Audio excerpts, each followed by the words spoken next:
France, 1918. The trenches of the Western Front stretched like scars across the landscape, filled with mud, blood, and the constant thunder of artillery. Through the smoke and chaos, a new sound emerged.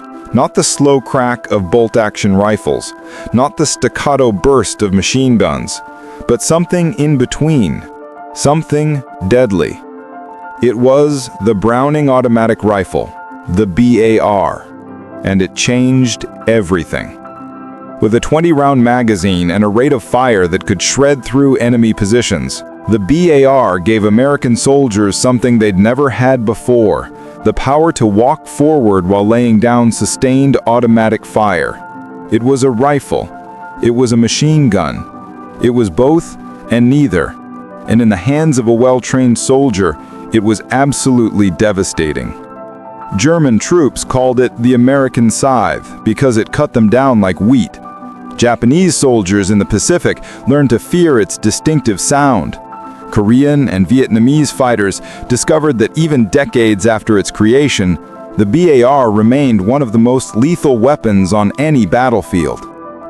But here's the dark truth.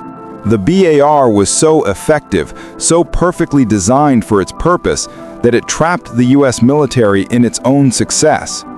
For 40 years, America couldn't move on, couldn't replace it, because nothing else could do what the BAR did. This is the story of the weapon that was too perfect for war, and why that perfection became a curse. To understand the BAR, you have to go back to World War I. By 1917, when American troops began arriving in France, the nature of warfare had changed completely. The machine gun dominated the battlefield. Troops were pinned down in trenches, unable to advance without being cut to pieces. The problem was clear. Machine guns were too heavy. The Browning 1917 water-cooled machine gun weighed over 100 pounds with its tripod. You couldn't carry it forward during an assault. It was a defensive weapon, perfect for holding a position, but useless for attacking one. Rifles, on the other hand, were too slow. Even the finest bolt-action rifle could only fire about 15 rounds per minute in combat conditions. When you were charging across no man's land toward enemy trenches bristling with machine guns, 15 rounds per minute wasn't enough. Not even close. What the Army needed was something that didn't exist, a weapon light enough for one man to carry and fire while walking, but powerful enough to lay down suppressive fire like a machine gun. A weapon that could keep firing as troops advanced, giving them a chance to close the distance before German machine gunners tore them apart. The man who solved this impossible problem was John Moses Browning. Already legendary for designing the M1911 pistol and the M1917 machine gun, Browning understood what the Army needed even before they knew how to ask for it. In his workshop in Ogden, Utah, far from the blood-soaked trenches of Europe, Browning began work on what he called an automatic rifle. The name itself was revolutionary. Not a machine gun, not a rifle. Something new. Something that would change warfare forever. Browning's design was brilliant in its complexity and deceptive in its appearance. The BAR used a gas-operated, air-cooled system. When a round was fired, some of the expanding gas was diverted through a port in the barrel, driving a piston that cycled the action. This automatically ejected the spent cartridge, loaded a fresh round, and cocked the firing mechanism, all in a fraction of a second. The weapon fired the powerful .30-06 Springfield cartridge, the same round used in the M1903 Springfield rifle. This meant it had real stopping power and range, unlike lighter submachine gun calibers.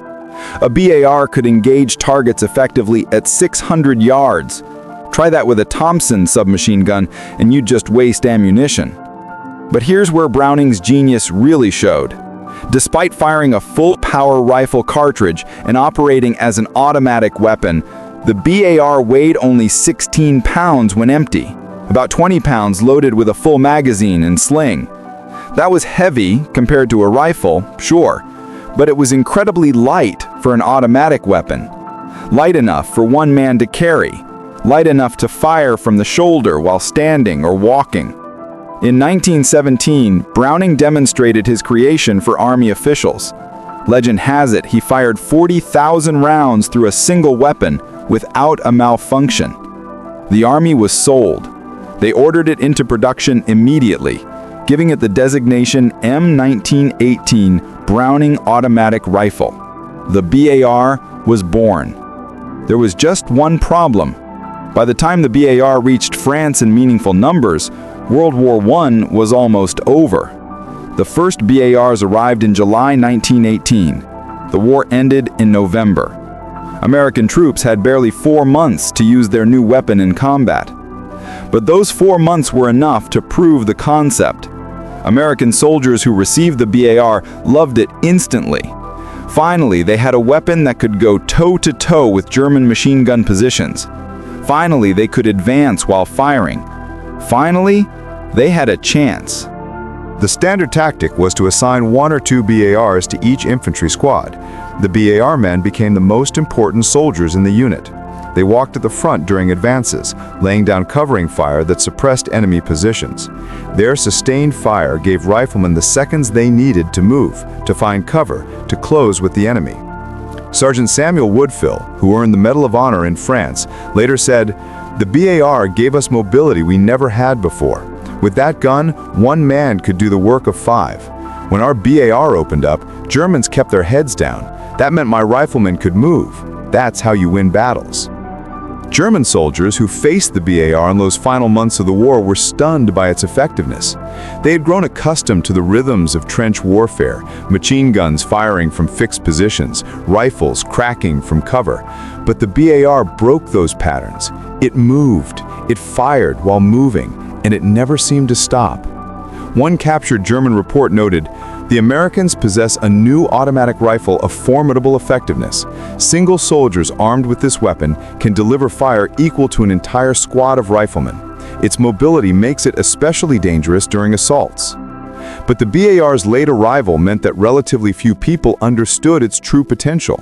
When the war ended, most military analysts focused on tanks, aircraft, and artillery. The lessons of the BAR, that mobility and firepower could be combined in a single man-portable weapon, were largely overlooked. The U.S. military, however, didn't forget. Through the 1920s and 1930s, as the Army shrank and budgets evaporated, the BAR remained in the inventory. Officers who had used it in France insisted on keeping it. They knew they had something special, even if they couldn't quite articulate why. The weapon was refined. The 1918 model gave way to improved versions. The M1918A1 added a bipod and changed the stock.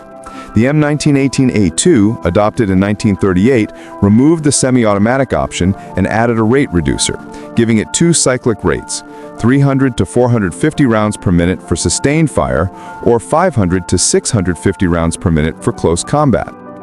These improvements addressed some issues, but they also revealed something troubling.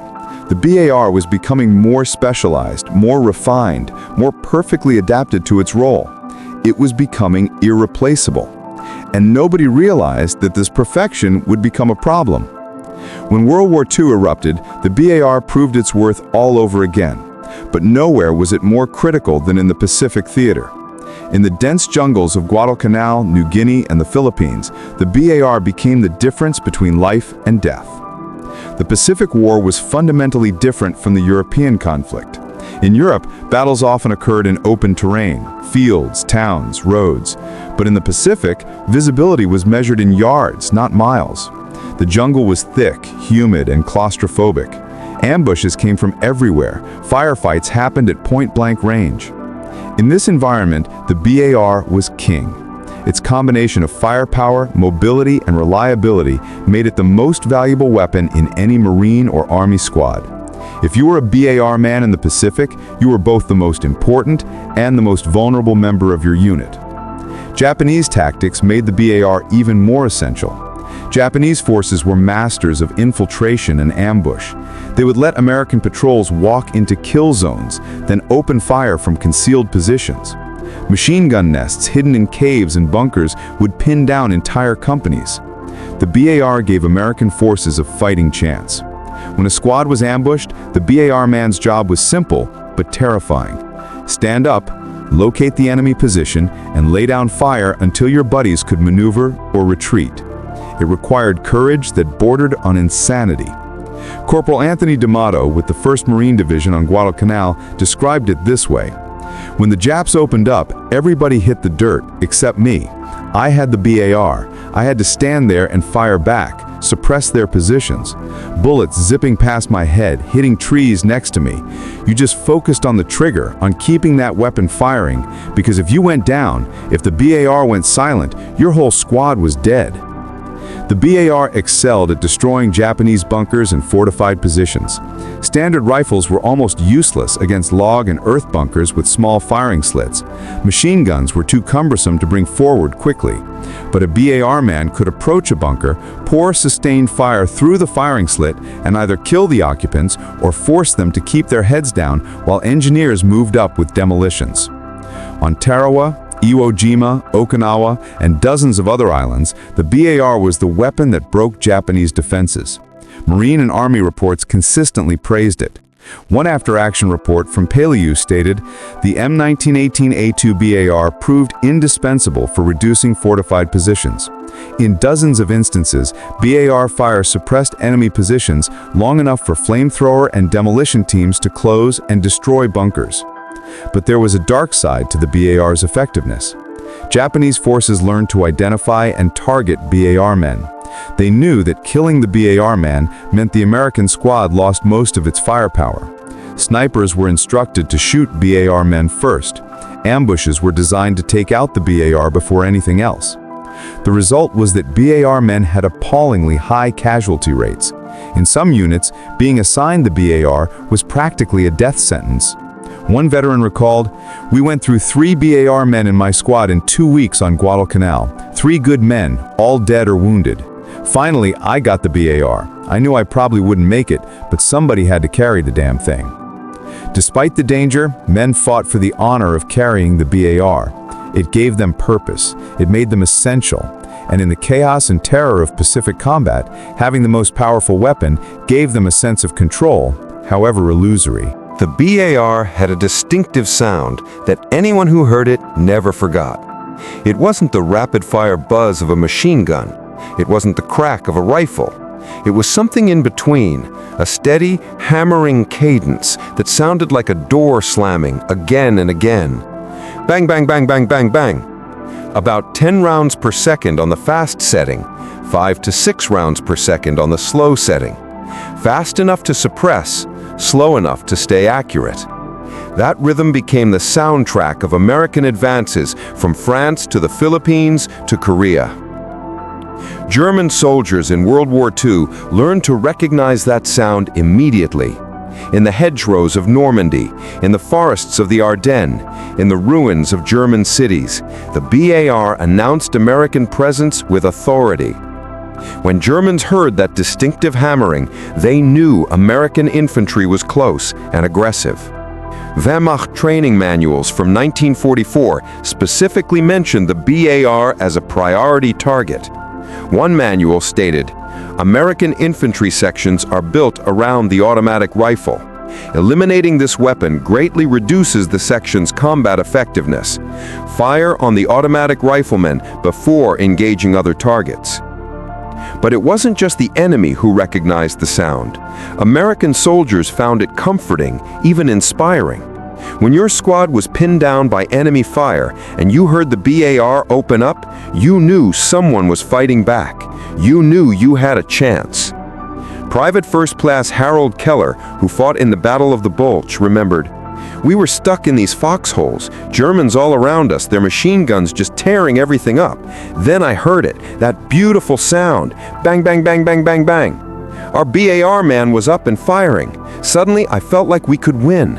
That sound meant we were hitting back." The psychological impact went beyond just morale. The BAR changed how infantry units thought about firepower.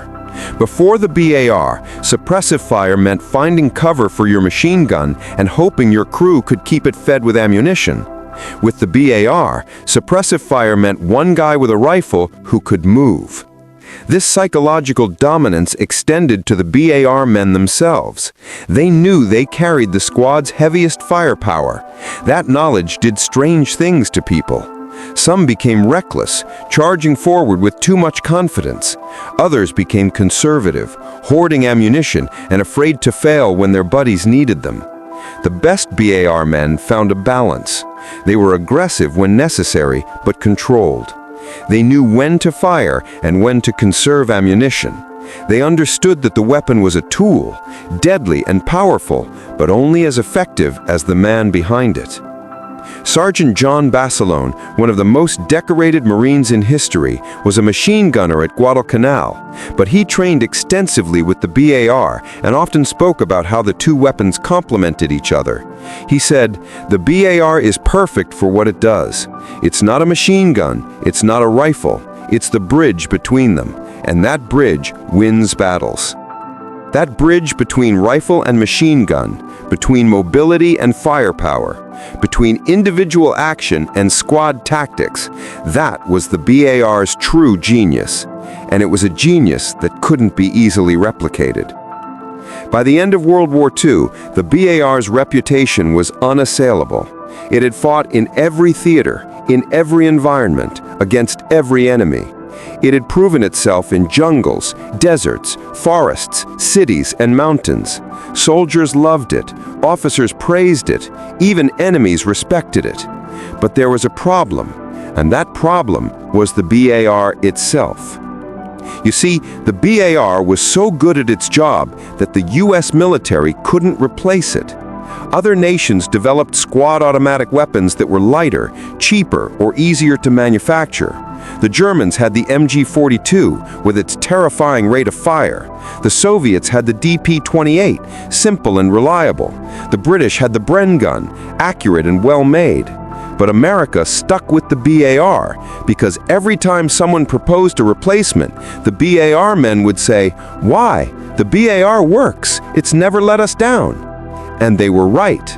The BAR did work. It worked spectacularly well. But that very success became a trap. The BAR was heavy.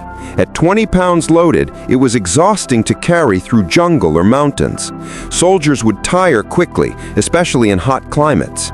And unlike a machine gun that could be crewed by multiple soldiers, the BAR was carried by one man. When he got tired, everybody got tired. The magazines were problematic. 20 rounds doesn't sound like much, and in sustained combat, it wasn't. A BAR on full automatic could empty its magazine in less than 3 seconds. Reloading under fire was difficult and dangerous. Some soldiers carried a dozen magazines or more, adding even more weight. The weapon was also maintenance intensive. In muddy, dusty, or wet conditions, the BAR required constant cleaning. The gas system could foul quickly. Springs could weaken. The complex mechanism demanded attention. Compared to the simplicity of bolt-action rifles or even the M1 Garand, the BAR was finicky. But the biggest problem was doctrinal.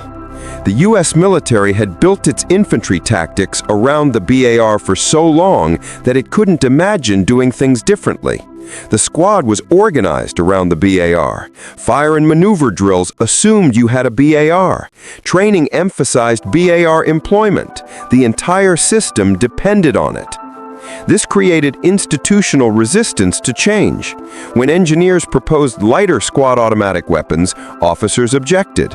When the military evaluated foreign weapons that might replace the BAR, they were always found wanting, not because they were actually inferior, but because they were different.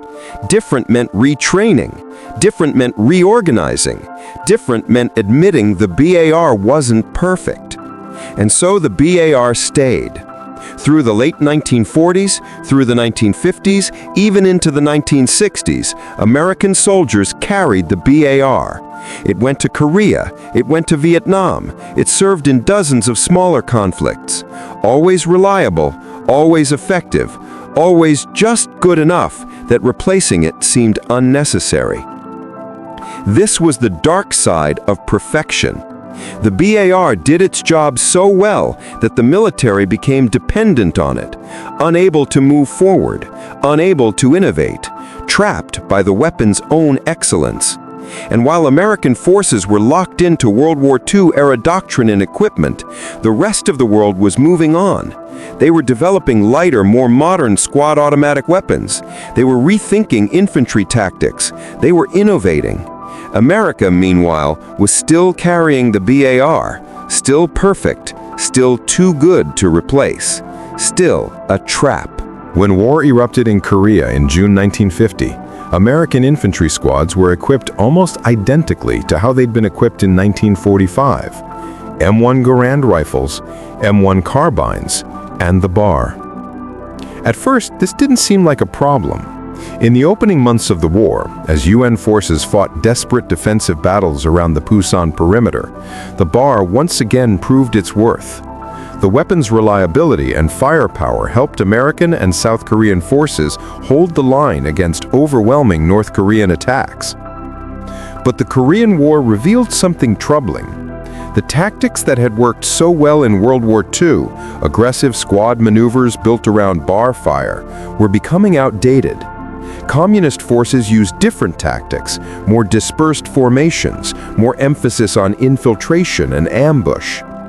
The Chinese People's Volunteer Army, which entered the war in October 1950, developed tactics specifically designed to neutralize American firepower advantages.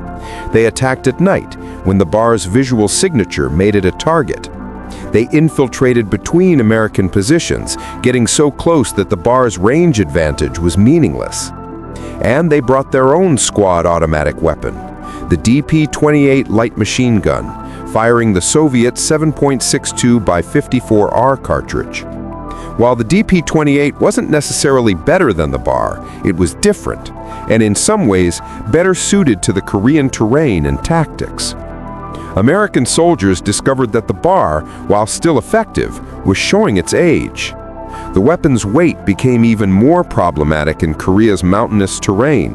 Soldiers had to carry it up steep hills, through rice paddies, in brutal cold. The BAR men were always exhausted. The magazine limitation became more apparent too. In extended firefights, BAR men would burn through their ammunition quickly. Resupply was difficult in the mobile warfare that characterized much of the Korean conflict. Some units ran short of BAR ammunition, forcing gunners to carefully conserve every round. Moreover, the BAR's operating mechanism struggled in Korea's extreme cold. Oil would freeze, springs would stiffen. Some BARs failed to cycle properly in sub-zero temperatures.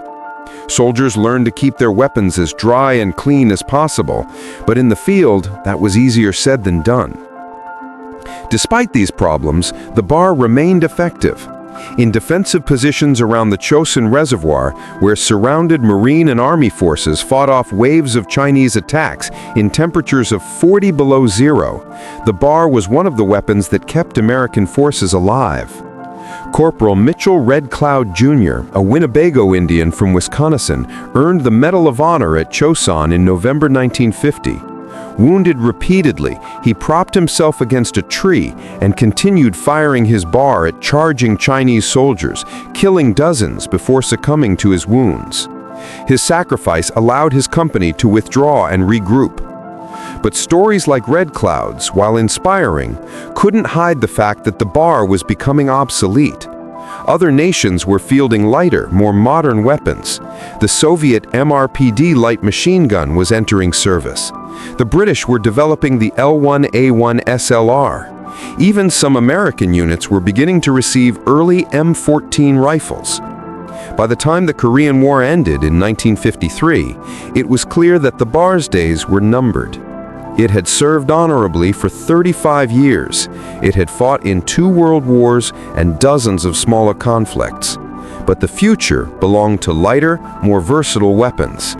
The BAR was still perfect at what it did, but what it did was no longer enough. The 1950s and early 1960s were a time of rapid change in military small arms. World War II had taught armies around the world valuable lessons about firepower, mobility, and infantry tactics. Nations were racing to develop new weapons that incorporated these lessons. The Soviet Union introduced the AK-47 in 1947, a select-fire assault rifle that fired an intermediate cartridge. It was lighter than a battle rifle, but more powerful than a submachine gun.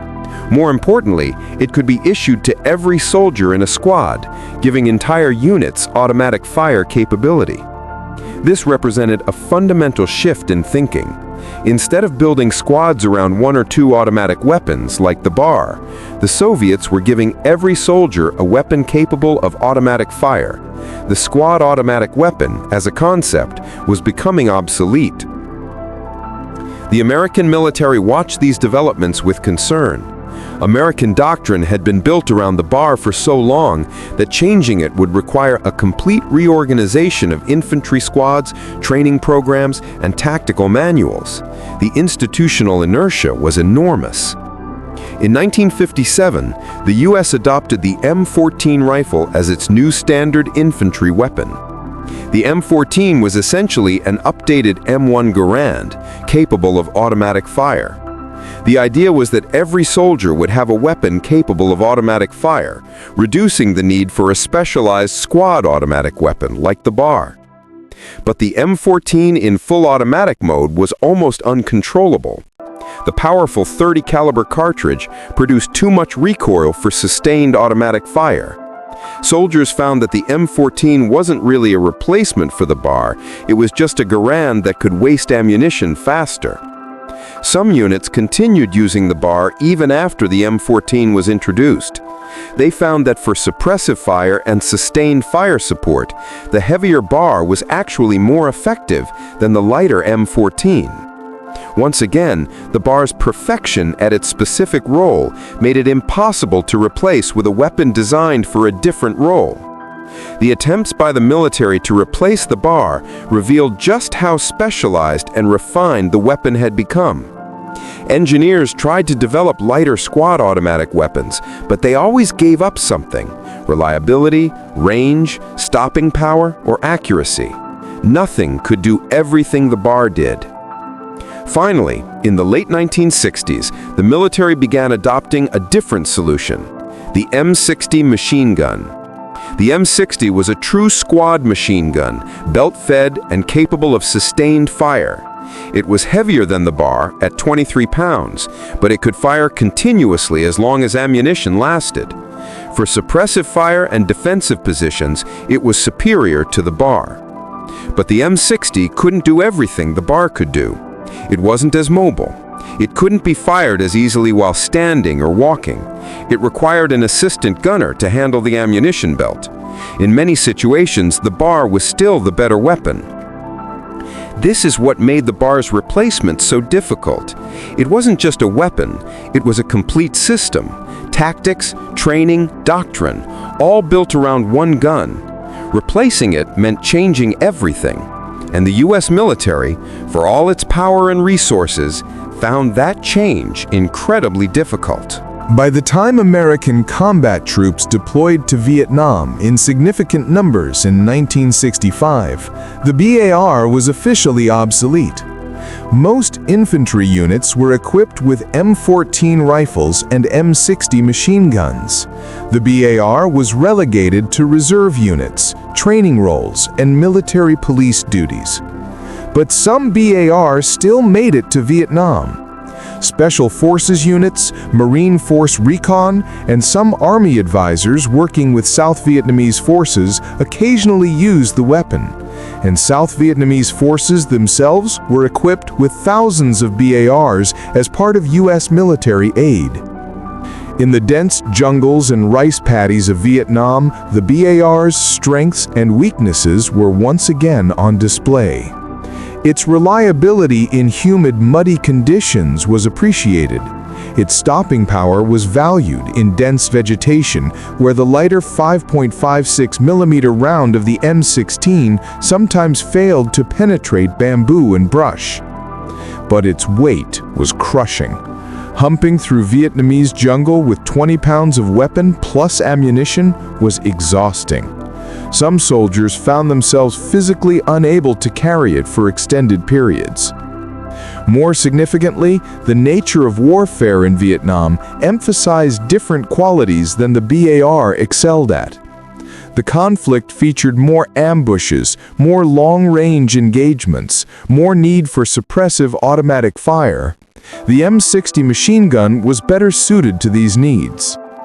The M16 rifle, adopted widely by 1967, represented a completely different philosophy. It was lightweight, had high magazine capacity, and its recoil was manageable enough that sustained automatic fire was actually feasible. It couldn't do everything the BAR could do, but it didn't need to. Tactics had evolved beyond the BAR. By 1970, the BAR had virtually disappeared from U.S. military service.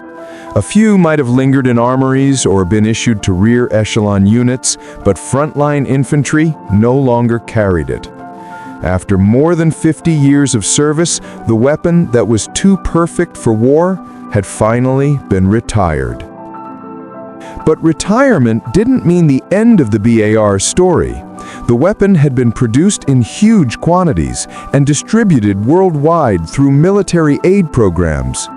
BARs showed up in conflicts across the globe for decades after the U.S. military retired them. In Latin America, Africa, and Asia, various forces continued using the BAR well into the 1990s. In some cases, it was still an effective weapon. In others, it was simply all they had. But wherever it appeared, it carried with it the reputation earned over half a century of combat. Today, the BAR is a museum piece, a collector's item, a piece of history. But its influence extends far beyond the weapon itself. The M1918 Browning automatic rifle served the United States military for over 50 years. It fought in World War I, World War II, Korea, and even saw limited use in Vietnam. It equipped armies around the world. It killed tens of thousands of enemy soldiers and saved the lives of countless American troops.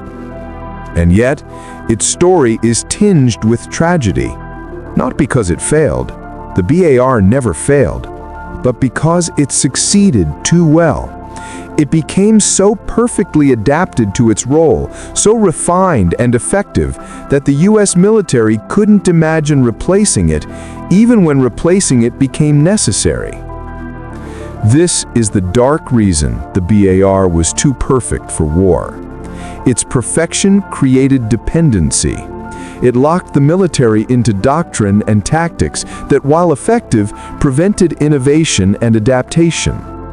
When the rest of the world moved on to new concepts in infantry weapons, America was still clinging to the BAR.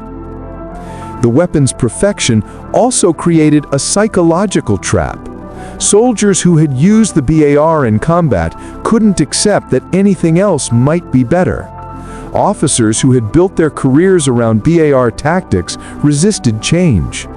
Procurement officials who had overseen BAR production found reasons why every proposed replacement was inadequate. This isn't unique to the BAR, of course. Military history is full of examples where successful weapons or tactics become institutionalized, making change difficult even when change is necessary. But the BAR is perhaps the clearest example of this phenomenon in American military history. The weapon was too heavy, but soldiers loved it. It had too small a magazine, but it was reliable. It was outdated by the 1950s, but it still worked. Every flaw was excused because the overall package was so effective. And so the BAR stayed in service long after it should have been replaced, holding back the development of more modern squad automatic weapons. Yet we can't ignore what the BAR achieved. It pioneered the concept of the squad automatic weapon. It proved that one man with an automatic rifle could provide the suppressive fire previously requiring multiple soldiers with a machine gun. It demonstrated that mobility and firepower could be combined in a single package. Every modern infantry automatic weapon, The M249 SAW, the FN Minimi, the RPK, the LA-86 owes a debt to the BAR. They're all attempting to solve the same problem John Moses Browning solved in 1918. How to give infantry squads mobile, sustained automatic fire. Some of these modern weapons are lighter. Some have larger magazines. Some are more reliable or easier to manufacture, but all of them are standing on the shoulders of the BAR, whether their designers acknowledge it or not. The BAR also created the archetype of the automatic rifleman, a specialized role that still exists in modern militaries. The soldier who carries the squad automatic weapon has a unique position: more firepower than a rifleman, more mobility than a machine gunner, and responsibilities that require both courage and discipline. That role was defined by BAR men in the trenches of France and the jungles of the Pacific. So, what are we to make of the Browning automatic rifle? Was it truly too perfect for war? Or is that just a dramatic way of saying it became obsolete, like all weapons eventually do? The truth is more complex.